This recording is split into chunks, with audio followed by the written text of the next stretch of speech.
విద్యార్థులకు good morning. మనం హిస్టరీలో వచ్చిన 10 ప్రశ్నలకి సంబంధించినటువంటి విశ్లేషణ ఇప్పుడు మనం చూడబోతున్నాం. 56వ ప్రశ్న, ఈ క్రింది వాక్యాలలో ఏ వాక్యం తప్పు? 1. ఏ కళ్యాణి చాణక్యులు రాష్ట్రకూటులను ఓడించి అధికారంలోకి వచ్చారు. ఇది సరైనదే. కళ్యాణి చాణక్యులు రాష్ట్రకూట చివరి రాజులను ఓడించి 973లో రెండవ తైలాపుడు అధికారంలోకి వస్తాడు.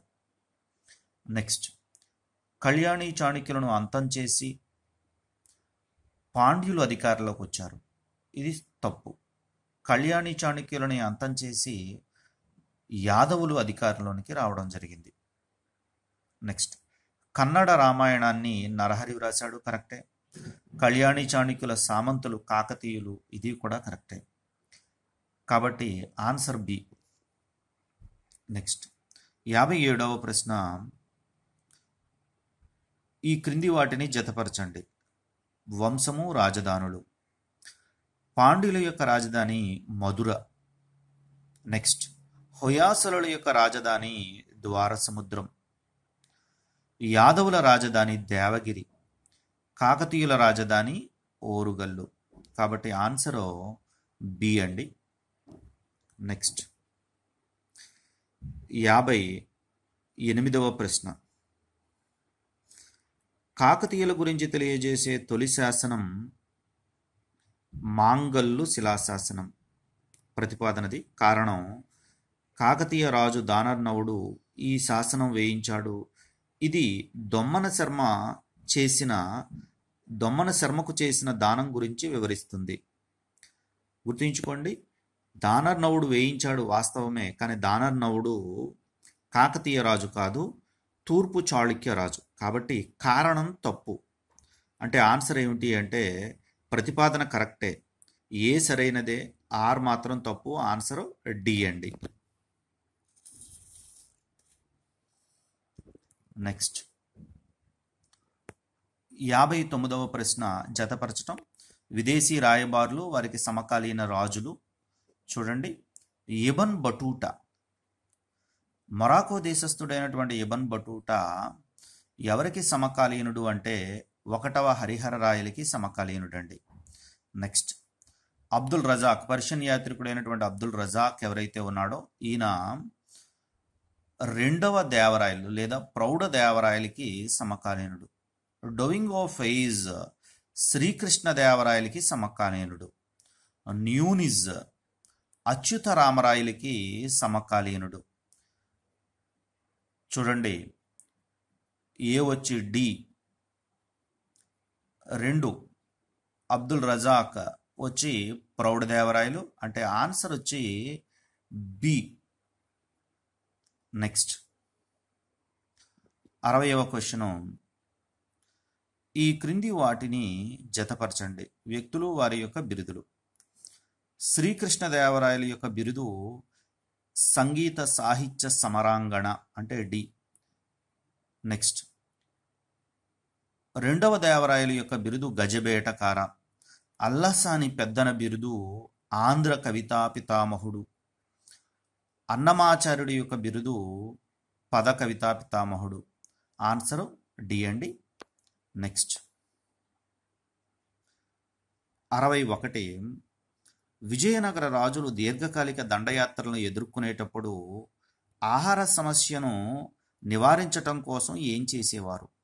ఇది అబ్దుల్ రజాక్ వివరించడం జరిగింది. పర్షియన్ యాత్రికుడు. పెద్ద పెద్ద ధాన్యాగారాలు నిర్మించేవారు.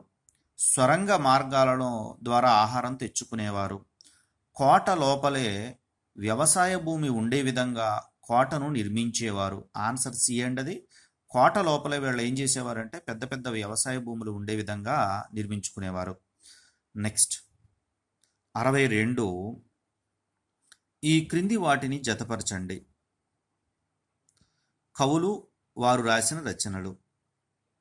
అల్లసాని పెద్దన హరికథా సర్వస్వాన్ని వ్రాయడం జరిగింది. నెక్స్ట్, దోర్జటి కాళహస్తీశ్వర శతకాన్ని వ్రాయడం జరిగింది. మాదయ్య గారి మల్లన రాజశేఖర చరిత్రను వ్రాశాడు? రామరాజ భూషణుడు వసు చరిత్రను వ్రాశాడు. Answer A and answer. Next, Vijayanagaram లాంటి నగరాన్ని నేను ఎప్పుడూ చూడలేదు. ఇంత వైభవోపేతమైన నగరం గురించి నేను ఎప్పుడూ వినలేదు. ఇది 7 ప్రాకారాలతో నిర్మించబడింది అని ఎవరన్నారు అంటే ఈ యొక్క పర్షియన్ యాత్రికుడైనటువంటి అబ్దుల్ రజాక్ అన్నాడు. Next 64వ question. బాబర్కి సంబంధించి ఈ క్రింది వాక్యాల్లో ఏది తప్పు? ఇతడు చాగ్తాయ్ వంశానికి చెందినవాడు, కరెక్టే. బాబర్ భారత్పై 1519లో దాడి చేశాడు, కరెక్టే. బాబర్ భారత్లో ఫిరంగి దళాన్ని ప్రవేశపెట్టాడు, కరెక్టే.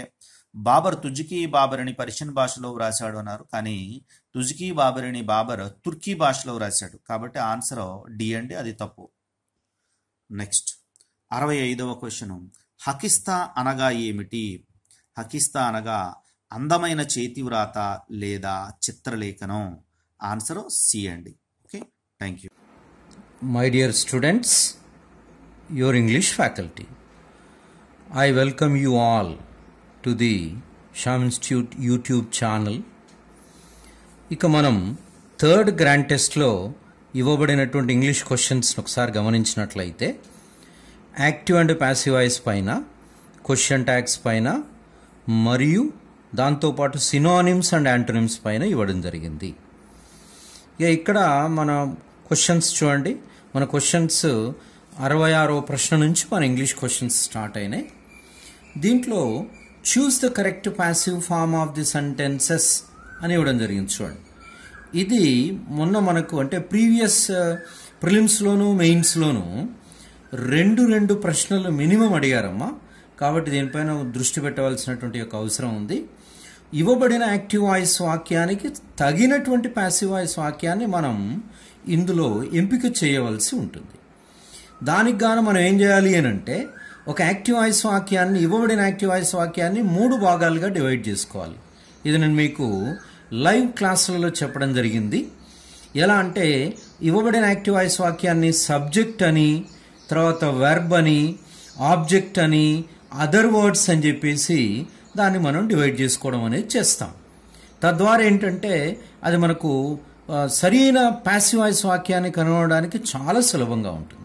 ఉదాహరణకి ఈ వాక్యంలో చూస్తే వి అనేటువంటిది సబ్జెక్ట్, వి అనేటువంటిది ఇక్కడ సబ్జెక్ట్, హ్యావ్ సోల్డ్ అనేటువంటిది ఇక్కడ మనకు వెర్బ్ అవుతుంది, ఆల్ ద ఐస్ క్రీమ్ అనేటువంటిది ఇక్కడ ఆబ్జెక్ట్ అవుతుంది. సో ఇలా డివైడ్ చేసుకోవడం ద్వారా ఏంటంటే మనకు ఒక యాక్టివ్ వాయిస్ వాక్యాన్ని సులభంగా దాని యొక్క ప్యాసివ్ వాయిస్ రూపాన్ని పట్టుకోవచ్చు. ఇక్కడ మనం ఇలా డివైడ్ చేసుకున్నటువంటి యొక్క యాక్టివ్ వాయిస్ వాక్యాన్ని 5 మార్పులకు గురి చేస్తే మనకది ప్యాసివ్ వాయిస్ వాక్యంగా మారిపోతుంది. ఆ 5 మార్పులు ఏవి అనేటువంటిది ఒకసారి నేను మీకు గుర్తు చేస్తాను. మొదటగా ఆబ్జెక్ట్ వచ్చి సబ్జెక్ట్గా వ్రాయబడడం, అంటే యాక్టివ్ వాయిస్లోని ఆబ్జెక్ట్ వచ్చి ప్యాసివ్ వాయిస్లో సబ్జెక్ట్గా వ్రాయబడడం మొదటి మార్పు. రెండవది తగిన బి యొక్క రూపం, అంటే యాక్టివ్ వాయిస్ యొక్క వెర్బ్ ఏ టెన్స్లో ఉందో చూసి దానికి తగిన బి యొక్క రూపాన్ని రాయడం రెండవది. తర్వాత మూడో మార్పు ఏంటంటే V3, యాక్టివ్ వాయిస్లో ఇచ్చిన వెర్బ్ ఏ టెన్స్లో ఉన్నా దాని యొక్క మూడో రూపం రాయడం, V3 రాయడం మూడో మార్పు. ఇక నాలుగవది సూటబుల్ ప్రిపోజిషన్ అంటాం, ఎక్కువగా బై అనేటువంటిది ఉపయోగించబడుతుంది. ఐదవది యాక్టివ్ వాయిస్ వాక్యంలో ఉన్న సబ్జెక్ట్ని ప్యాసివ్ వాయిస్ వాక్యంలో ఆబ్జెక్ట్గా వ్రాయడం. ఈ 5 మార్పుల్ని మనం చేస్తే ఒక యాక్టివ్ వాయిస్ వాక్యం ప్యాసివ్ వాయిస్గా మార్చబడుతుంది. ఇప్పుడు ఆ పద్ధతి ప్రకారం మనం ఇక్కడ చేసే ప్రయత్నం చేద్దాం. ఆబ్జెక్ట్ని సబ్జెక్ట్గా చేస్తే చూడండి 4 ఆప్షన్లలో ఆల్ ద ఐస్ క్రీమ్ అనేటువంటిది ఆబ్జెక్ట్ సబ్జెక్ట్గా చేయబడి ఉంది. అంటే 4 వాక్యాల్లో మొదటి భాగం అనేది కరెక్ట్గా ఉంది. ఇప్పుడు హెల్పింగ్ వెర్బ్ చూడాలి. పైన హెల్పింగ్ వెర్బ్ ఏమని చెప్పండి, హ్యావ్ అని ఉంది. మరి ఇక్కడ హ్యావ్ అనేది ఒక వాక్యంలో ఉంది, రెండో వాక్యంలో హ్యాజ్ ఉంది, మూడో వాక్యంలో హ్యాడ్ ఉంది, వాజ్ ఉంది. ఇక్కడే తేలిపోయింది మనకు 2 ఆప్షన్స్ తప్పనే విషయం తేలిపోయింది. ఏ 2 తప్పని? మూడో ఆప్షన్ హ్యాడ్ అని ఉంది కాబట్టి తప్పు. తర్వాత 4వ వాక్యంలో అంటే ఆప్షన్లో వాజ్ అని ఉంది కాబట్టి తప్పు. ఇక మనకు ఆన్సర్ ఏంది? మొదటి 2 వాక్యాల్లోనే ఆన్సర్ ఉంది. అది కూడా ఇక్కడ తేలిపోతుంది. ఎలా అంటే ఆల్ ద ఐస్ క్రీమ్ అనేటువంటిది థర్డ్ పర్సన్ సింగులర్, దీని మొత్తాన్ని థర్డ్ పర్సన్ సింగులర్గా పరిగణిస్తాం కాబట్టి హ్యావ్ కాస్త ఇక్కడ హ్యాస్గా మార్చబడాలి. కాబట్టి ఇది all the ice cream has. తర్వాత రెండో మార్పు ఏంటి, బీ ఫామ్ బీని వచ్చింది చూడండి, కాబట్టి కరెక్టే. మూడో మార్పు సోల్డ్, కరెక్టే. బై అనేటువంటి ప్రిపోజిషన్ ఉంది, వి అనేటువంటి సబ్జెక్ట్ వెళ్ళి హస్గా మార్చబడింది. కాబట్టి రెండో ఆప్షన్ మనకు సరి అయిన ఆప్షన్గా ఇక్కడ మనం గుర్తించవచ్చు. రైట్. ఇక 67వ వాక్యానికి వస్తే the conductor request passengers to remain seated. దీంట్లో కూడా చూడండి సబ్జెక్ట్ ఏంటమ్మా ఇక్కడ, ద కండక్టర్. వెర్బ్ ఏం చెప్పండి ఇక్కడ, రిక్వెస్ట్స్. ఆబ్జెక్ట్ ఏం చెప్పండి ఇక్కడ, ప్యాసెంజర్స్ అనేది ఆబ్జెక్ట్. టు రిమైన్ సీటెడ్ అనేటువంటి ఈ పదజాలము అదర్ వర్డ్స్ అంటారు. OW అని నేను మీకు చెప్పడం జరిగింది, అలా మనం గుర్తించవచ్చు. సో ఇక్కడ మనం ఆబ్జెక్ట్ని సబ్జెక్ట్ చేస్తే అన్నిట్లలోనూ కూడా ఆబ్జెక్ట్ సబ్జెక్ట్ చేయబడి ఉంది కాబట్టి ఇది మొదటి మార్పు కరెక్ట్ ఉంది అన్నిట్లలో. రెండో మార్పు చూద్దాం. ఇక్కడ ఉన్నటువంటి వెర్బ్ రిక్వెస్ట్ అనే వెర్బ్ ఏంటి, V1లో ఉంది. V1 అంటే సింపుల్ ప్రజెంట్. సింపుల్ ప్రజెంట్ టెన్స్లో యాక్టివ్ వాయిస్లో ఇవ్వబడినటువంటి యొక్క వాక్యంలోని వెర్బ్ సింపుల్ ప్రజెంట్ టెన్స్లో ఉంటే బీ ఫామ్గా యామ్ కానీ ఈజ్ కానీ ఆర్ కానీ వస్తుంది. మరి ఇక్కడ యామ్ ఈజ్ ఆర్లలో రెండో వాక్యంలో వర్ ఉంది కాబట్టి తప్పు. మూడో వాక్యంలో హ్యాడ్ బీన్ ఉంది, అసలు హ్యాడ్ అనే లేనే లేదు మనకి ఇవ్వబడిన వాక్యంలో కాబట్టి తప్పు. నాలుగో వాక్యంలో హ్యావ్ బీన్ ఉంది, ఇది కూడా తప్పు. ఇక మనకు మిగిలింది ఒకటే వాక్యం, అదేంటి, నంబర్ 1. ఇదే కరెక్ట్. ఎలా కరెక్టో కూడా చూద్దాం. మొదటి మార్పు ప్యాసింజర్స్ ఆబ్జెక్ట్ సబ్జెక్ట్ అయింది. రెండో మార్పు బీ ఫామ్ ఆర్ సూటబుల్గా ఉంది. రిక్వెస్టెడ్ V3 అనేది సూటబుల్, ఇది వెర్బ్ యొక్క మూడో రూపం సూటబుల్ V3 ఫామ్.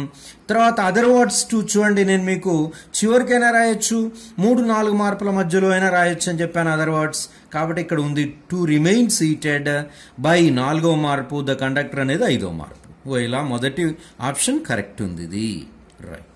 ఇక ఆ తర్వాత 68వ వాక్యాన్ని మనం ఒకసారి గమనిస్తే the tourists did not visit the place. ఇక్కడ కూడా గమనించండి, ద టూరిస్ట్స్ అనేటువంటిది సబ్జెక్ట్, డిడ్ నాట్ విజిట్ అనేదంతా వెర్బ్ అమ్మ. ఇక్కడ ఇది నెగిటివ్లో ఉన్నటువంటి వెర్బ్, నెగిటివ్ ఫామ్లో ఉన్నటువంటి వెర్బ్ ఇది. ఆబ్జెక్ట్ అనేది ద ప్లేస్ అనేది ఆబ్జెక్ట్. దీన్ని కూడా 5 మార్పులు చేస్తే ఎలా ఉంటుంది, ఆబ్జెక్ట్ సబ్జెక్ట్ అన్నిట్లలో ద ప్లేస్ అని ఉంది, చూసారు కదా. కాబట్టి మొదటి మార్పు కరెక్ట్ ఉంది. ఈ రెండో మార్పును చూద్దాం. డిడ్ నాట్ విజిట్ అనేది వెర్బ్, ఇది నెగిటివ్ వెర్బ్, సింపుల్ పాస్ట్ టెన్స్లో ఉన్న negative verb. did plus V1 అంటే simple past tense, do plus V1, does plus V1 అని ఉంటేనేమో సింపుల్ ప్రజెంట్ టెన్స్. సో ఇక్కడ సింపుల్ పాస్ట్ టెన్స్ అంటే V2 కాబట్టి was or were అనేటువంటి బి యొక్క రూపం సూట్ అవుతుంది ఇక్కడ. ఇది డిడ్ ని తీసివేస్తూ, మరి was or were ఎందులో ఉంది, was 2 వాక్యాల్లో ఉంది. ఇక్కడ గమనించండి, 2వ వాక్యంలో ఉంది, 4వ వాక్యంలో ఉంది. మరి ఇందులో ఏది కరెక్టో చూద్దాం. సో ఇలా చూసినప్పుడు మనకు మొదటి వాక్యంలో ఈజ్ అని ఉంది కాబట్టి తప్పు, ఇక్కడే తేలిపోయింది. తర్వాత 3వ వాక్యాన్ని గమనిస్తే ద ప్లేస్ హ్యాస్ బీన్ అని ఉంది, మరి బీ ఫామ్ తప్పు కాబట్టి తప్పు అవుతుంది 3వది. ఇక మనకు ఆన్సర్ 2వ వాక్యంలోనూ 4వ వాక్యంలోనూ ఉంది. మరి ఇందులో కూడా ఏది కరెక్టో చూస్తే పైన డిడ్ నాట్ విజిట్ అని ఉంది, గమనించుంటారు మీరు, నెగిటివ్ వెర్బ్ రూపం అది. మరి ఇక్కడ కూడా నెగిటివ్ రావాలి కాబట్టి 2వ వాక్యంలో నాట్ అనే నెగిటివ్ రూపం లేదు, కానీ 4వ ఆప్షన్లో నాట్ అనేది ఉంది కాబట్టి ఇది కరెక్ట్. అయినా ఒకసారి మనం చెక్ చేసుకుందాం. ద ప్లేస్ 1వ మార్పు, వాజ్ 2వ మార్పు బీ ఫామ్, విజిటెడ్ V3 3వ మార్పు, బై 4వ మార్పు, ద టూరిస్ట్ 5వ మార్పు. కాబట్టి ఇది కరెక్ట్, అంటే 4వ ఆప్షన్ కరెక్ట్. ఇలా ఈజీగా గుర్తించవచ్చు మనం. ఇక ఆ తర్వాత 69వ ప్రశ్నను గమనిస్తే people call the camel the ship of the desert అని ఉన్నది చూడండి.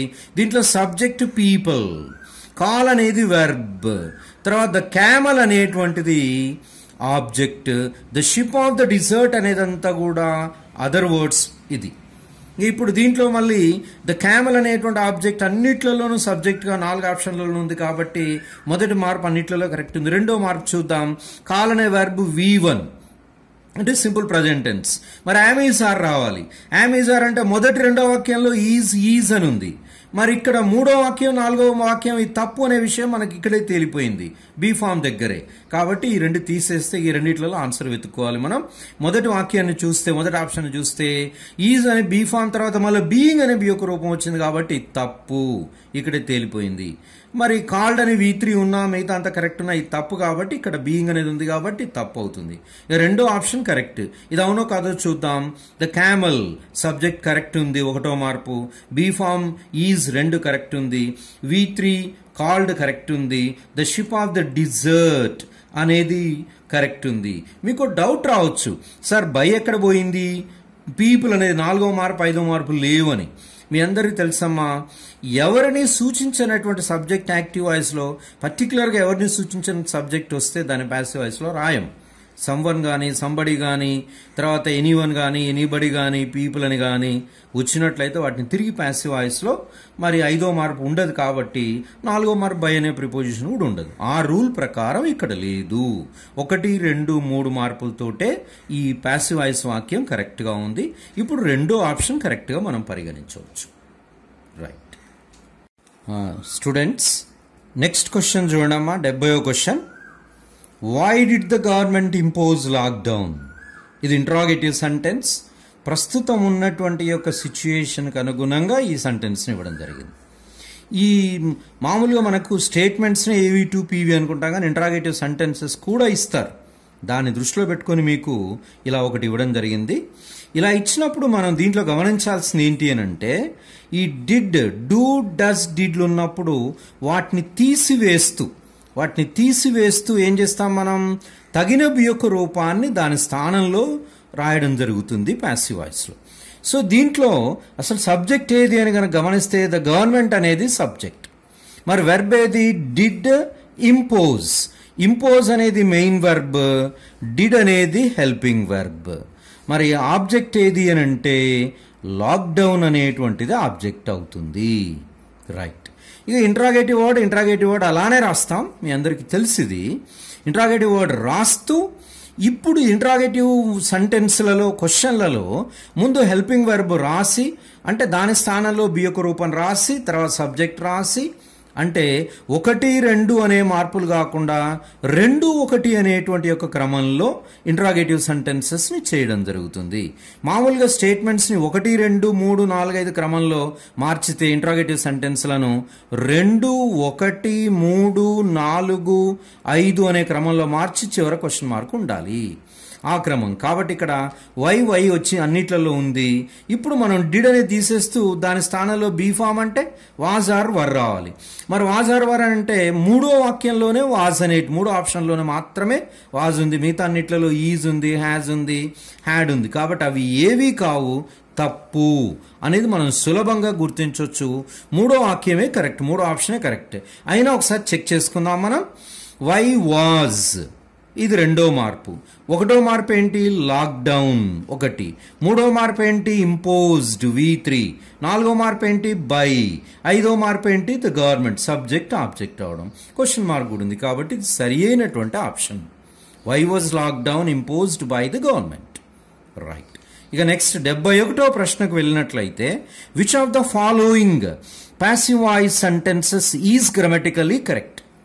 నేను మీకు ఇది కొంచెం ఇన్నోవేటివ్గా ఉండాలని, ఎందుకంటే ప్రశ్నలను అడిగేటువంటి ధోరణిలో వస్తున్న మార్పుని దృష్టిలో పెట్టుకుని ఇలా కూడా అడగొచ్చు అనే ఉద్దేశంతో ఇవ్వడం జరిగింది.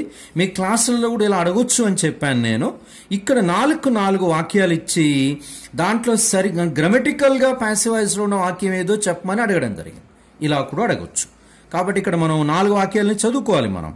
ఐ అనేది సబ్జెక్టు 1, వాజ్ అనేది 2, ఆఫర్డ్ అనేది 3, ఏ కాంట్రాక్ట్ అనేటువంటిది అదర్ వర్డ్స్, బై అనేది 4, దెమ్ అనేది 5. ఇది కరెక్ట్గా ప్యాసివ్ వాయిస్, ఇది పీవీ వాక్యమే, కరెక్ట్గా ఉంది. రెండోది ఏ కాంట్రాక్ట్ 1, వాజ్ 2, ఆఫర్డ్ 3, తర్వాత బై అనేటువంటిది 4, దెమ్ అనేది 5. ఇక్కడ మీరు గమనించి ఉంటారు, పైదేమో ఇండైరెక్ట్ ఆబ్జెక్ట్ని సబ్జెక్ట్ చేసి ఇవ్వడం జరిగింది, అదే వాక్యానికి డైరెక్ట్ ఆబ్జెక్ట్ సబ్జెక్ట్ చేసి ఇవ్వడం జరిగింది. ఈ 2 కరెక్ట్. మరి అయితే మూడోది చూడండి, people call him a stupid fellow. ఇది people call him a stupid fellow అనేది ప్యాసివ్ వాయిస్లో లేదమ్మా, ఇది యాక్టివ్ వాయిస్లో ఉంది. మనకు అడగబడిన క్వశ్చన్ ఏంటి? Which of the following passive voice sentences is grammatically correct అని. ఈ క్రింది వాణిలో ప్యాసివ్ వాయిస్లో ఉన్నటువంటి యొక్క ఏ వాక్యం గ్రామటికల్గా కరెక్ట్ ఉందని. కాబట్టి ఇది ఏవీలో ఉంది కాబట్టి ఇది మూడో తప్పు. నాలుగవది బోత్ 1 and 2 అని ఇచ్చాడు. మరి ఇది గ్రామటికల్గా మొదటిది కరెక్ట్, రెండవది కరెక్ట్. కాబట్టి ఇక్కడ ఏది కరెక్ట్? 4వ ఆప్షన్ కరెక్ట్. రైట్. ఇక ఆ తర్వాత 72వ వాక్యాన్ని గమనించండి. Choose the correct active form of the following sentence. ఇది మామూలుగా ఇలా అడగకపోవచ్చు, కానీ ఎందుకైనా మంచిది అనే ఉద్దేశంతో.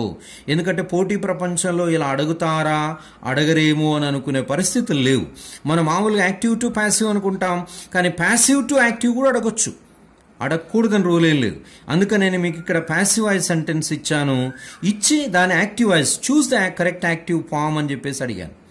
ఇది ప్యాసివ్ వాయిస్ చూడండి. షీ అనేది 1, బీన్ అనేది 2 బీ ఫామ్, నోన్ అనేది 3, టు అనేటువంటి preposition 4, for a long time అంటే మీ అనేది 5, ఫర్ ఏ లాంగ్ టైం అనేది అదర్ వర్డ్స్. ఇక్కడ మీరు గమనిస్తే బై అనే ప్రిపోజిషన్ రావాలి కదా సార్, 2 ఇచ్చింది ఏంటా అనే డౌట్ రావచ్చు. ఇది నేను కావాలని ఇచ్చాను. నో అనే వెర్బ్ తోటి 2 అనే ప్రిపోజిషన్ వస్తుంది. ప్లీజ్ అని కానీ సాటిస్ఫై అనే వెర్బులు వస్తే విత్ అని వస్తుందని నేను మీకు క్లాసులలో చెప్పడం జరిగింది.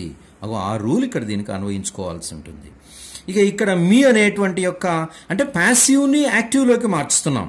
అంటే 1, 2, 3, 4, 5 అనేటువంటి భాగాలుగా ఉండే ప్యాసివ్ వాయిస్ వాక్యాన్ని మనం యాక్టివ్ వాయిస్ వాక్యంలోకి మార్చితే ఏం జరుగుతుంది అంటే 2వ మార్పు బీ ఫామ్ తీసేస్తాం, 4వ మార్పు ప్రిపోజిషన్ తీసేస్తాం. తీసేసి ఇక మిగిలినటువంటి 1 సబ్జెక్ట్, 3వది V3, 5వది ఆబ్జెక్ట్. దీన్ని ఇక్కడ మనం ఆబ్జెక్ట్ని తీసుకొచ్చేసి సబ్జెక్ట్గా రాయడం చేస్తాం ఏవీలో. ప్లస్ V3కి సరైన టెన్స్ రాస్తాం, వెర్బ్ అంటే బీ ఫామ్ని చూసి సరైన టెన్స్ రాయాలి వెర్బ్, ప్లస్ సబ్జెక్ట్ని తీసుకొచ్చేసి ఆబ్జెక్ట్ రాస్తాం. దీంతో ఈ వాక్యం యాక్టివ్ వాయిస్ వాక్యంగా పరిగణించబడుతుంది. ఇది ఇక్కడ మనం అప్లై చేయాల్సింది. ఆ రూల్ ప్రకారం చూస్తే మీ అనేటువంటిది ఐ అవుతుంది, అన్నిట్లలో కరెక్ట్ ఉంది. ఇక హెల్పింగ్ వెర్బ్ చూద్దాం. పైన హ్యాస్ అని ఉంది హెల్పింగ్ వెర్బ్, మరి ఐతో హ్యాస్ సూట్ అవ్వదు, హ్యావ్ సూట్ అవుతుంది. హ్యావ్ సూట్ అయ్యేది 2వ వాక్యంలోనే ఉంది. మరి మొదటి వాక్యంలో అసలు లేనే లేదు. ఇది యాక్టివ్ వాయిస్ వాక్యం కాబట్టి తప్పు, 1వది తప్పు. ఇక 3వది ఎలా తప్పు? ఇది కూడా I know her for a long time అని, ఇది కూడా నో అనే డైరెక్ట్ V1 ఇచ్చాడు, దీంట్లో బీ ఫామ్ లేదు. అంటే ఇక్కడ మనం గమనించాల్సింది, ఇక్కడ మనకు న్యూ అని ఉంది, పైదేమో మొదటి వాక్యమేమో సింపుల్ పాస్ట్ టెన్స్లో ఉంది కాబట్టి అది తప్పు. మరి పైన మనకి ఇచ్చినటువంటి ప్యాసివ్ వాయిస్ వాక్యం ఏంటి అని కనుక చూస్తే బీన్ అనే బి యొక్క రూపం ఉంది కాబట్టి తొలగించబడేది అది పర్ఫెక్ట్ టెన్స్లలో ఉపయోగించబడుతుంది. మరి అదే పర్ఫెక్ట్ ఇక్కడ హ్యాజ్ ఉంది కాబట్టి ప్రజెంట్ పర్ఫెక్ట్ టెన్సే కరెక్ట్. మరి ఆ present perfect tense have plus V3 ఇది correct. I have known her for a long time అనేది కరెక్ట్. అయితే మరి 3వది 4వ వాక్యాలను చూద్దాం. ఇది ఎందుకు తప్పు అంటే నో అనేది సింపుల్ ప్రజెంట్ టెన్స్లో ఉంది, పైన బీన్ అనేది ప్రజెంట్ పర్ఫెక్ట్ అనుకున్నాం కాబట్టి అది తప్పు. మరి 4వ వాక్యంలో విల్ హ్యావ్ నోన్ అని ఉంది, ఫ్యూచర్ పర్ఫెక్ట్ టెన్స్లో ఉంది కాబట్టి ఇది తప్పు. 3వ వాక్యం తప్పు, 4వ వాక్యం తప్పు. ఈ రకంగా మనం చాలా సులభంగా మనం గుర్తించవచ్చు. డియర్ స్టూడెంట్స్, ఇక ఇక్కడ 73, 74 ప్రశ్నలకు వచ్చినట్లయితే 2 క్వశ్చన్ ట్యాగ్స్ పైన ఇవ్వబడినటువంటివి. దీనిపైన హెడ్డింగ్ అదే ఉన్నది చూడండి, చూస్ the correct question tag for the following. ఈ క్వశ్చన్ ట్యాగ్స్ని మనం చూసేటప్పుడు మనం గుర్తించాల్సింది ఏంటంటే ఇవ్వబడినటువంటి యొక్క వాక్యం అంటే స్టేట్మెంట్ పాజిటివా నెగిటివ్ అనే దాన్ని గుర్తించాలి. స్టేట్మెంట్ పాజిటివ్ అయితే క్వశ్చన్ ట్యాగ్ నెగిటివ్ ఉంటుంది, స్టేట్మెంట్ నెగిటివ్ అయితే క్వశ్చన్ ట్యాగ్ పాజిటివ్ ఉంటుంది. ఆపోజిట్ అంటారు, వైస్ వెర్సా అంటారు. ఇక్కడ ఇవ్వబడిన వాక్యాన్ని చూద్దాం. Some of them broke in to the house అని ఉన్నది చూడండి. సమ్ ఆఫ్ దెమ్ అనేటువంటి భాగం సబ్జెక్ట్, ఈ భాగం బ్రోక్ అనేటువంటి యొక్క ఇది వెర్బ్ V2లో ఉంది గమనించండి. ఇక మనకు మిగతా వాక్యంతో పని లేదు, ఈ రెండే మనం గమనించాల్సింది. ఈ సమ్ ఆఫ్ దెమ్ అనే సబ్జెక్ట్ ఇక్కడ థర్డ్ పర్సన్ ప్లూరల్ గా పరిగణించాలి బాబు, ఎప్పుడైనా గుర్తుపెట్టుకోండి. సమ్తో గాని ఎనీతో గాని నోతో గాని నో వన్తో కానీ ఎనీవన్తో కానీ కనుక ప్రారంభిస్తుంది ఎప్పుడు థర్డ్ పర్సన్ ప్లూరల్గా పరిగణించాలి. ఆ రూల్ క్వశ్చన్ ట్యాగ్ వర్తిస్తుంది అది. సో కాబట్టి ఇక్కడ సమ్ ఆఫ్ దెమ్ అంటే థర్డ్ పర్సన్ ప్లూరల్ దే అది ప్రొనౌన్ రాయాలి ఇక్కడ. మరి ఇక్కడ బ్రోక్ అనే వెర్బ్ V2లో ఉంది కాబట్టి ఏం రావాలి, మెయిన్ వెర్బ్ కాబట్టి డిడింట్ ప్లస్ దే, అది ఇక్కడ ఆన్సర్. మరి అలా చూసిన డిడింట్ ప్లస్ దే అనేటువంటిది ఇక్కడ 4వ ఆప్షన్లో ఉంది కాబట్టి ఇది కరెక్ట్. ఇది తర్వాత ఇక 74వ క్వశ్చన్కి వస్తే the farmer hardly wastes his time. ఇది దీంట్లో సబ్జెక్ట్ ఏంటి, ద ఫార్మర్. తర్వాత వేస్ట్స్ అనేది వెర్బ్, మధ్యలో హార్డ్లీ అనేటువంటిది ఉన్నది చూడండి. ఇది మీ అందరికీ తెలుసు అనుకుంటా. ఈ నెవర్ అని కానీ, నన్ అని కానీ, నో వన్ అని కానీ, లేదా స్కేర్స్లీ అని కానీ, హార్డ్లీ అని కానీ, ఇలా గనక మనకి ఇవి వచ్చినట్లయితే వీటిని యాడ్వర్బ్స్ అంటారు, నెగిటివ్ యాడ్వర్బ్స్. ఇవి గనక వచ్చినట్లయితే నెగిటివ్గా పరిగణించాల్సి ఉంటుంది వాటిని. అంటే ఇప్పుడు ఈ వాక్యం నెగిటివ్ స్టేట్మెంట్, మనం క్వశ్చన్ ట్యాగ్ పాజిటివ్లో ఉండాలి. రైట్. ఇప్పుడు ఈ రూల్ గమనించండి. వేస్ట్స్ అని ఉంది అంటే V1 వెర్బ్. V1 అంటే డోంట్ కానీ డజంట్ కానీ, కానీ ఇక్కడ హార్డ్లీ నెగిటివ్ అని చెప్పాను కాబట్టి మనకేం రావాలి, నాట్ రాదు. అంటే డూ కానీ డస్ కానీ, మరి డూ కానీ డస్ కానీ వస్తూ ద ఫార్మర్ అంటే హీ ప్రొనౌన్ రావాలి. మరి ద ఫార్మర్ అనే థర్డ్ పర్సన్ సింగులర్ కాబట్టి హీ వస్తుంది. దానికి ఆటోమేటిక్గా డస్ హీ అనేది, డజంట్ హీ ఉన్నది చూడండి ఒకటోది, అది మనం కన్ఫ్యూజ్ చేయడానికి ఇవ్వబడింది. కానీ ఇక్కడ హార్డ్లీ అనేటువంటి నెగిటివ్ రూపం ఉంది కాబట్టి డజంట్ అవసరం లేదు, డస్ హీనే కరెక్ట్, అంటే థర్డ్ వన్. ఇక ఇది ఈజ్ అంటే హీ, కాంట్ హీ అనేటువంటి కావ్. రైట్. ఈ రెండు క్వశ్చన్ ట్యాగ్స్. ఇక ఆ తర్వాత 75వ ప్రశ్న, ఇక్కడ హెడింగ్ ఏమి ఇచ్చారు చూడండి దీనికి, choose the word which is similar in meaning to the underlined word in the sentences అని ఇచ్చాడు. ఇక్కడ 3 క్వశ్చన్స్ ఇవ్వడం జరిగింది. ఇక్కడ ఇవి 3 క్వశ్చన్లు మనం మొన్నటి అంటే క్రితం సంవత్సరం ప్రీవియస్ ప్రిలిమ్స్ మెయిన్స్ లో చూసినప్పుడు ఏది ఈ సినోనిమ్స్ యాంటోనిమ్స్ రెండు తగ్గకుండా ప్రతిసారి ఇస్తున్నారు. దాన్ని దృష్టిలో పెట్టుకొని నేను మీకు ఇక్కడ 3 ఇవ్వడం జరిగింది. ఇవి సిమిలర్ ఇన్ మీనింగ్ అన్నాడు. సిమిలర్ ఇన్ మీనింగ్ అంటేనేమో సినానిమ్, అంటే ఇక్కడ మనం ఇవ్వబడిన వాక్యంలో అండర్లైన్ చేయబడిన పదానికి తగు అర్థాన్ని, సమాన అర్థాన్ని మనం క్రింద ఉన్న 4 ఆప్షన్లలో వెతకాలి.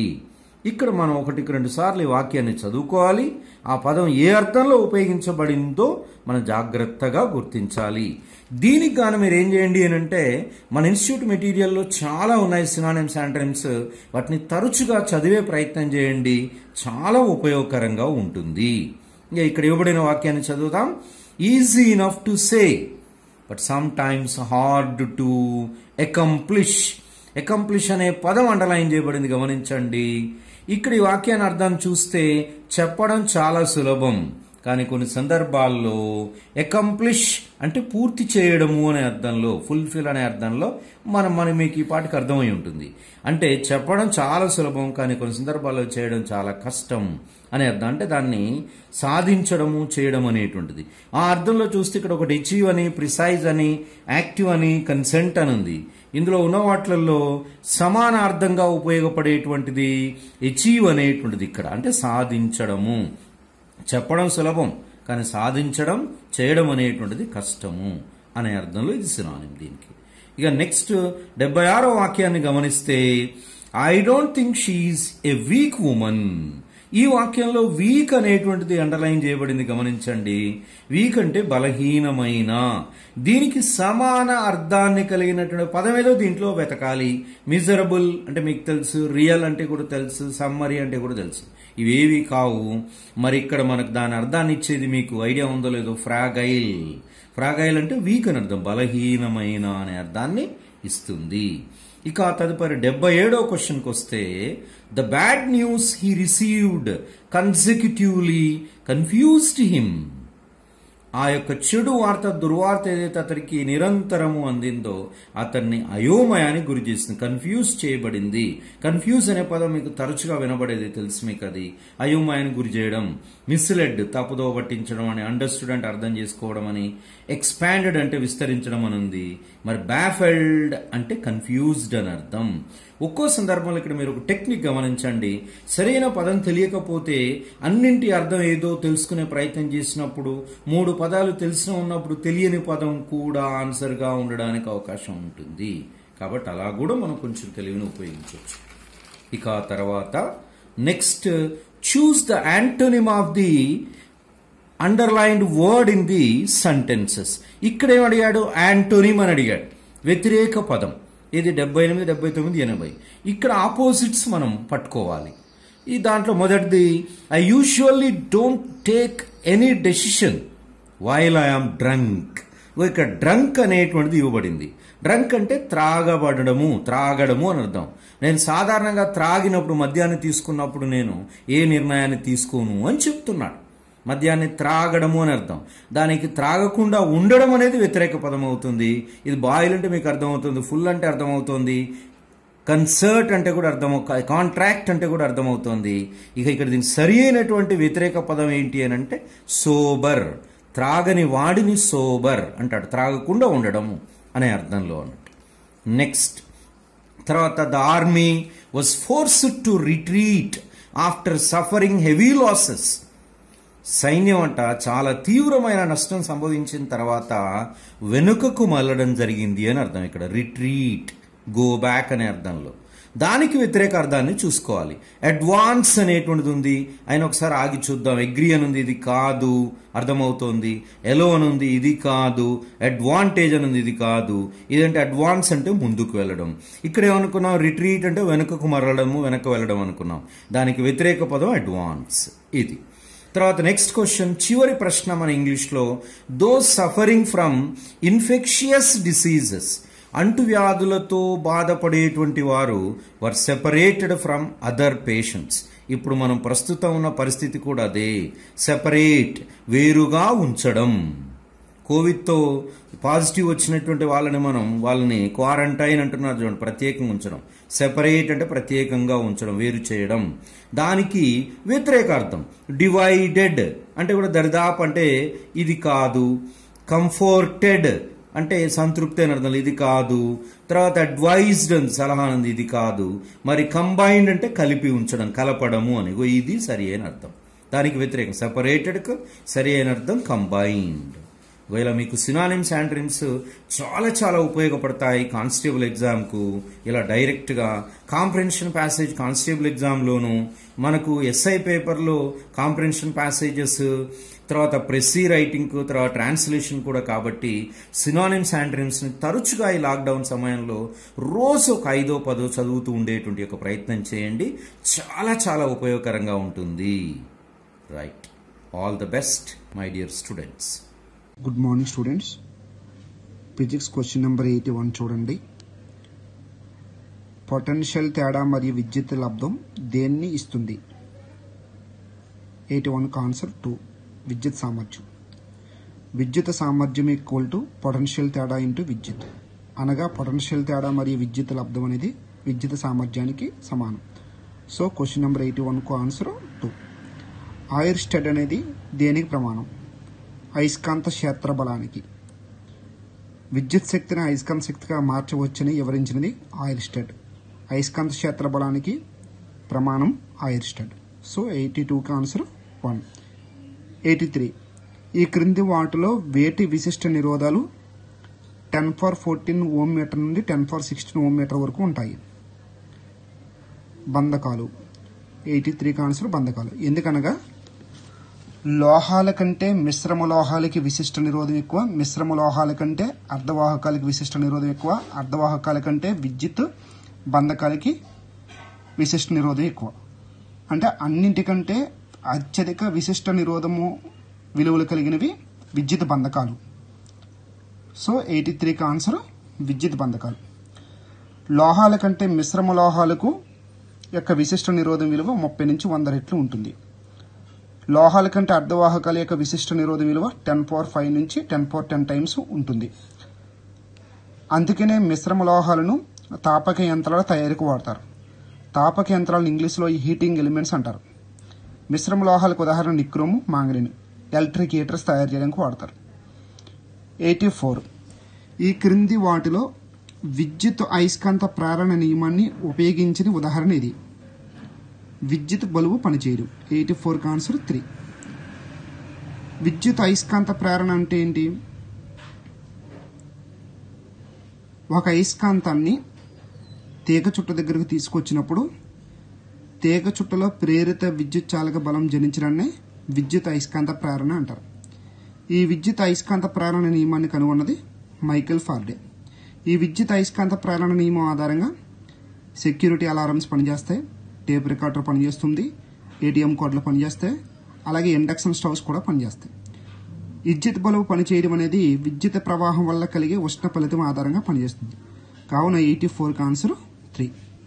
ఈ క్రింది 2 వాక్యాలను చదివి సరైన సమాధానం ఎన్నుకోండి. అర్ధవాహకాలు ఓం నియమాన్ని పాటిస్తాయి. తప్పు. లోహవాహకాలు ఓం నియమాన్ని పాటిస్తాయి. సో 85కి ఆన్సర్ 2, బి మాత్రమే నిజం. ఓం నియమం అంటే ఏంటి? స్థిర ఉష్ణోగ్రత వద్ద ఏదైనా ఒక వాహకపు చివరలనున్న పొటెన్షియల్ భేదం అనేది దాని ద్వారా ప్రయాణించిన విద్యుత్కు అనులోమానుపాతంలో ఉంటుంది.